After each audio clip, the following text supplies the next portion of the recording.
اچھا، تو زندگی میں کچھ سوالات ایسے ہیں جو شاید ہمارا پیچھا کبھی نہیں چھوڑتے. ہم کتنی ہی ترقی کر لیں، کچھ بھی ایجاد کر لیں، یہ سوال وہیں رہتے ہیں. ہمیں کس نے پیدا کیا ہے، کیوں کیا ہے، جی. اور یہ جو ایک حقیقت ہے موت، یہ آخر ہے کیا اس کے بعد بھی کچھ ہے؟ اور آج ہمارے پاس جو مواد ہے وہ ایک مذہبی خطاب پر مبنی ہے جو انہی بڑے بنیادی سوالات کو ایک بہت ہی مخصوص فریم ورک میں رکھ کر دیکھتا ہے. اچھا. یہ صرف جواب نہیں دیتا بلکہ ایک پورا سفر بیان کرتا ہے، تخلیق سے لے کر فنا تک اور پھر ایک نئی ابدی زندگی تک. اور اس سفر کا آغاز ایک بہت طاقتور خیال سے ہوتا ہے، اور وہ ہے موت کا تصور. جی بالکل. اس خطاب میں موت کو اے گریٹ ایکولائزر کہا گیا ہے. ایک بڑی دلچسپ مثال ہے کہ جیسے ریاضی میں آپ 1 ارب کو بھی 0 سے ضرب دیں تو نتیجہ کیا آتا ہے؟ 0. تو کہتے ہیں کہ دنیا کی کوئی بھی کامیابی، چاہے وہ دولت ہو، شہرت ہو، طاقت، جب اسے موت سے ضرب لگتی ہے تو اس کا حاصل 0 ہو جاتا ہے. بالکل. اور یہ صرف کوئی تھیوری نہیں ہے، اس کی ایک حقیقی مثال دی گئی ہے مکہ میں ملک فہد مرحوم کے جنازے کی. اچھا. خطاب کرنے والے بتاتے ہیں کہ وہ خود وہاں موجود تھے اور سوچ رہے تھے کہ بھئی خادم الحرمین الشریفین، ملک معظم، اتنے بڑے القاب والے بادشاہ کے جنازے کا اعلان کیسے ہوگا؟ ہاں، کیا کہا جائے گا؟ لیکن جب حرم سے آواز آئی تو صرف اتنا کہا گیا، الصلاۃ علی المیت، یعنی میت کی نماز. بس.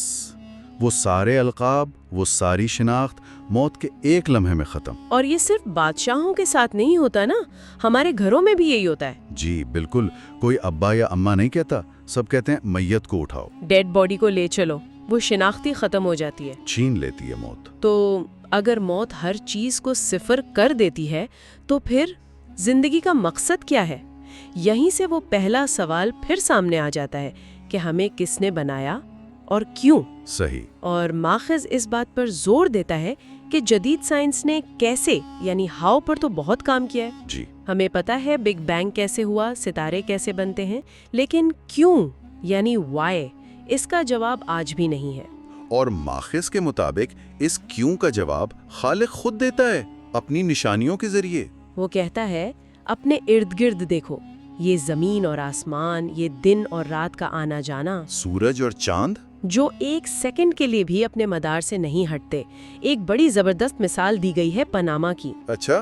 جہاں 2 عظیم سمندر بحر الاقیانوس اور بحر الاوکیانوس ایک تنگ سی پٹی پر ملتے ہیں. کون سی طاقت ہے جو ان کی موجوں کو قابو میں رکھتی ہے کہ وہ ایک دوسرے کو نگل نہ لیں؟ صحیح. یہ بارش کا نظام کون چلاتا ہے؟ یہ سب خود بخود تو نہیں ہو رہا ہے. اور پھر بات کائنات سے انسان کی اپنی ذات پر آ جاتی ہے. انسانی تخلیق کے جو مراحل بتائے گئے ہیں وہ تو حیران کن ہے. جی. کہ کیسے مٹی سے پیدا ہونے والی خوراک ایک نطفے میں بدلتی ہے، پھر وہ رحم مادر میں ٹھہرتی ہے، وہاں پہلے ہڈیوں کا ایک ڈھانچہ بنتا ہے اور پھر اس پر گوشت چڑھایا جاتا ہے. ایک پوری اسمبلی لائن کی طرح. بالکل. اور اس کا آؤٹ پٹ ہر انسان دوسرے سے منفرد ہے.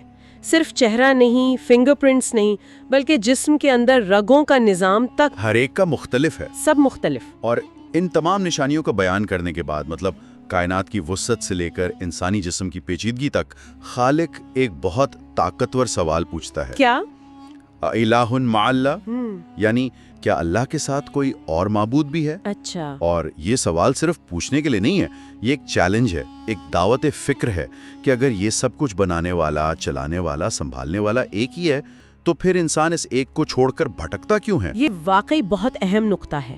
اور یہیں سے ایک اور سوال پیدا ہوتا ہے جس پر ماخذ میں بات کی گئی ہے کہ اگر انسان اتنی نافرمانی کرتا ہے تو خالق اسے فوراً سزا کیوں نہیں دیتا، اسے تباہ کیوں نہیں کر دیتا؟ اس کا جواب دینے کے لیے خطاب میں ایک بہت ڈرامیٹک تصویر کشی کی گئی ہے. ایک مکالمے کا منظر ہے جو روزانہ ہوتا ہے. اچھا. بتایا گیا ہے کہ سمندر اللہ سے کہتا ہے، مجھے اجازت دے، تیرا بندہ تیری زمین پر کفر کر رہا ہے، میں اس پر چڑھ کر اسے غرق کر دوں. زمین کہتی ہے، مجھے حکم دے، میں پھٹ کر اسے نگل لوں. فرشتے کہتے ہیں، ہمیں اجازت دیں، ہم اس کی بستی کو الٹ دیں. یہ تو بہت شدید منظر ہے. مطلب مخلوق اپنے خالق سے زیادہ غصے میں. بالکل. اور یہی اس نقطے کی خوبصورتی ہے. اللہ کا جواب اس کی رحمت کی وسعت کو ظاہر کرتا ہے. وہ ان سب سے کہتا ہے، تم میرے اور میرے بندے کے درمیان مت آؤ. اچھا. اگر تم نے انہیں پیدا کیا ہے تو انہیں سزا دو، اور اگر میں نے پیدا کیا ہے تو میں اپنے بندے کا انتظار کر رہا ہوں۔ انتظار؟ جی، یہاں طاقت کا حتمی مظاہرہ سزا دینے میں نہیں بلکہ سزا کو روکنے میں دکھایا جا رہا ہے۔ اور یہ انتظار کب تک ہوتا ہے؟ کیا اس کی کوئی حد ہے؟ ماخذ کے مطابق یہ انتظار بندے کی زندگی کی آخری سانس تک ہوتا ہے۔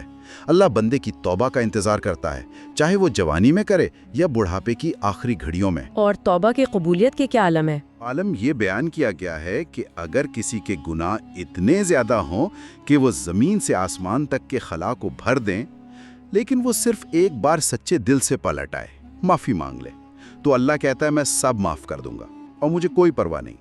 تو خالق فوری سزا دینے کی بجائے انتظار کرتا ہے، لیکن یہ انتظار ہمیشہ کے لیے نہیں ہے، یہ زندگی تک محدود ہے۔ بالکل۔ اس سے پھر وہ سوال پیدا ہوتا ہے، جب یہ زندگی ختم ہوتی ہے تو پھر کیا ہوتا ہے؟ کچھ لوگ تو یہ بھی کہتے ہیں کہ جب ہڈیاں مٹی میں مل کر ریزہ ریزہ ہو جائیں گی تو انہیں دوبارہ کون زندہ کرے گا؟ جی، اور اس سکیپٹسزم کا جواب دینے کے لیے خطاب میں ابی بن خلف کا ایک مشہور واقعہ سنایا گیا ہے۔ اچھا، وہ کیا تھا؟ وہ شخص نبی صلی اللہ علیہ وسلم کے پاس آیا، اس کے ہاتھ میں ایک پرانی بسیدہ ہڈی تھی۔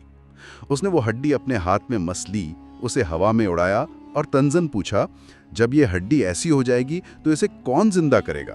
تو کیا جواب آیا؟ اس پر قرآن کا جواب نازل ہوا، قُلْ يُحْيِيهَا الَّذِي أَنشَأَهَا أَوَّلَ مَرَّةٍ، یعنی کہہ دیجئے اسے وہی زندہ کرے گا جس نے اسے پہلی بار پیدا کیا تھا۔ بہت منطقی اور طاقتور دلیل ہے کہ نہیں؟ جی، کہ جس ذات کے لیے پہلی بار عدم سے وجود میں لانا مشکل نہیں تھا، اس کے لیے بکھرے ہوئے ذرات کو دوبارہ جمع کرنا کیسے مشکل ہو سکتا ہے؟ اور پھر اس دوبارہ زندہ کیے جانے سے پہلے جو مرحلہ ہے، یعنی کائنات کی فنا کا، اس کی منظر کشی تو بہت ہیبت ناک ہے۔ جی، ماخذ بتاتا ہے کہ یہ 2 مرحلوں میں ہوگا، پہلے ہر فرد کی انفرادی موت اور پھر ایک دن پوری کائنات کی اجتماعی موت، جب سور پھونکا جائے گا۔ سور یعنی وہ کائناتی ہارن؟ جی، جس کا بجنا قیامت کے آغاز اور ہر شے کی فنا کا اعلان کرے گا۔ خطاب میں اس دن کے مناظر کو بڑی تفصیل سے بیان کیا گیا ہے، جیسے کہ زمین میں ایک شدید زلزلہ آئے گا، پہاڑ روئی کے گالوں کی طرح اڑنے لگیں گے، آسمان پھٹ جائے گا، ستارے ٹوٹ کر گر جائیں گے، سب کچھ فنا ہو جائے گا۔ ایک ایک کر کے مطلب کائنات کے ستونوں کو گرتا ہوا دکھاتا ہے۔ بالکل، یہاں تک کہ موت کے فرشتے، ملک الموت کی موت کا بھی ذکر ہے۔ یہ تصور ہی بہت گہرا ہے۔ یہ فنا کی حتمی تصویر ہے۔ جب ہر مخلوق مر جائے گی تو اللہ پوچھے گا کہ کون باقی ہے؟ جواب آئے گا کہ مقرب فرشتے باقی ہیں، جبریل، میکائیل، اسرافیل۔ پھر انہیں بھی موت دے دی جائے گی؟ ایک ایک کر کے، اور سب سے آخر میں صرف ایک مخلوق باقی رہ جائے گی، ملک الموت، خود موت کا فرشتہ۔ اور پھر اسے حکم ہوگا کہ وہ بھی مر جائے، اور ماخذ کے مطابق وہ ایسی چیخ مارے گا کہ اگر اس وقت زمین و آسمان موجود ہوتے تو وہ بھی اس کی ہیبت سے پھٹ جاتے۔ یعنی موت بھی مر جائے گی؟ موت بھی موت کے تابع ہے۔ اور اس مکمل فنا کے بعد جب ہر آواز خاموش ہو جائے گی، ہر وجود مٹ جائے گا، اس لمحے کا تصور ہی انسان کو ہلا دیتا ہے۔ جی، اس وقت اللہ اعلان کرے گا، لمن الملک اليوم، آج بادشاہی کس کی ہے؟ اور کوئی جواب دینے والا نہیں ہوگا۔ کوئی نہیں۔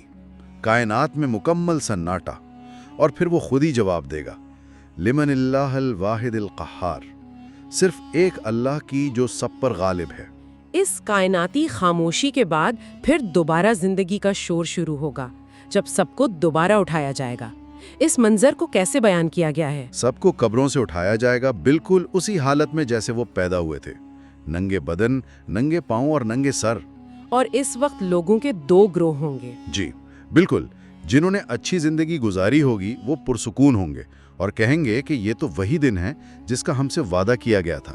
اور دوسرے جنہوں نے نافرمانی کی زندگی گزاری ہوگی وہ دہشت سے چیخ اٹھیں گے، یا ویلنا من بعثنا من مرقدنا، ہائے ہمیں ہماری خوابگاہوں سے کس نے اٹھا دیا۔ اور پھر حساب کتاب کا مرحلہ شروع ہوگا۔ جی، ماخذ کے مطابق اللہ کا عرش لایا جائے گا اور اس کی دہشت سے تمام مخلوق بے ہوش ہو کر گر جائے گی۔ سب سے پہلے کسے ہوش آئے گا؟ نبی محمد صلی اللہ علیہ وآلہ وسلم کو۔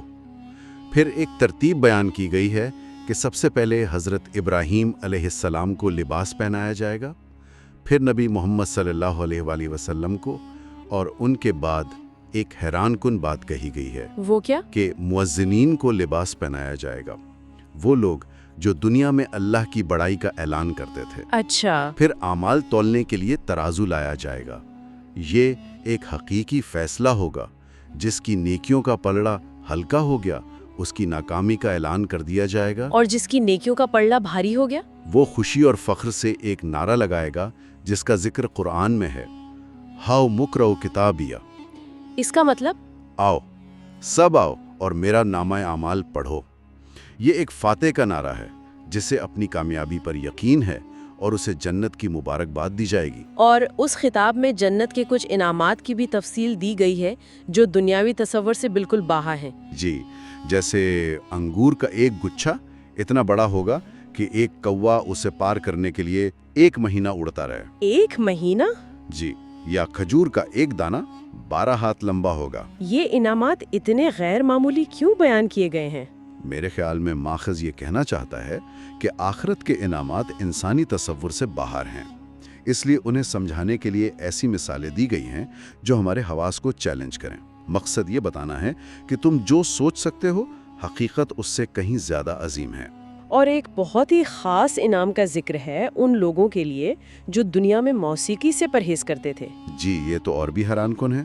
ماخذ کے مطابق یہ اعلان ہوگا کہ وہ لوگ کہاں ہیں جو دنیا میں اللہ کی خاطر موسیقی نہیں سنتے تھے۔ تو انہیں کیا انعام ملے گا؟ انہیں جنت کی حوریں ایک گانا سنائیں گی جو 70 سال طویل ہوگا۔ 70 سال؟ جی، اس آواز میں ایسی کشش ہوگی کہ سننے والا 70 سال تک ایک ہی حالت میں مسحور بیٹھا رہے گا۔ یہ تو وقت کی قید سے آزاد ایک تجربہ لگتا ہے۔ بالکل۔ اور جنت کی حور کا مقام یہ بتایا گیا ہے کہ اگر وہ 7 سمندروں میں اپنا لعاب ڈال دے تو وہ شہد سے زیادہ میٹھے ہو جائیں۔ یہ سب مبالغے اس لیے ہیں تاکہ جنت کی حقیقت کا تھوڑا سا اندازہ کروایا جا سکے۔ اور یہ سلسلہ یہی نہیں رکتا۔ نہیں، اس کے بعد حضرت داؤد علیہ السلام سنائیں گے جن کی آواز میں اللہ نے وہ تاثیر رکھی تھی کہ پہاڑ بھی وجد کرتے تھے۔ اور سب سے آخر میں ماخوذ کے مطابق نبی محمد صلی اللہ علیہ وسلم اللہ کے نغمے گائیں گے۔ یہ ایک روحانی تجربے کا عروج ہے۔ تو اس طرح یہ ماخذ ہمیں زندگی کے آغاز سے لے کر کائنات کی فنا، دوبارہ جی اٹھنے، یوم حساب اور پھر جنت کے ابدی انعامات تک کا ایک مکمل خاکہ پیش کرتا ہے۔ بالکل، ایک مکمل سفر کا بیان ہے جو دنیا سے شروع ہو کر ابدی زندگی پر ختم ہوتا ہے۔ صحیح۔ اور اس ساری گفتگو کے اختتام پر سامعین کے لیے ایک سوچ یہ ہے کہ یہ ماخوذ دنیا کو ایک عارضی امتحان گاہ اور آخرت کو ایک ابدی حقیقت کے طور پر پیش کرتا ہے۔ تو اگر اس فریم ورک کو ایک لمحے کے لیے مان لیا جائے تو یہ سوچنے کی بات ہے کہ کسی شخص کے لیے کامیابی اور زندگی کی ترجیحات کے معنی کس طرح یکسر بدل سکتے ہیں۔ کیا کامیابی کا مطلب وہی رہے گا جو ہم آج سمجھتے ہیں، یا ہر فیصلہ ایک نئے ابدی پیمانے پر پرکھا جائے گا؟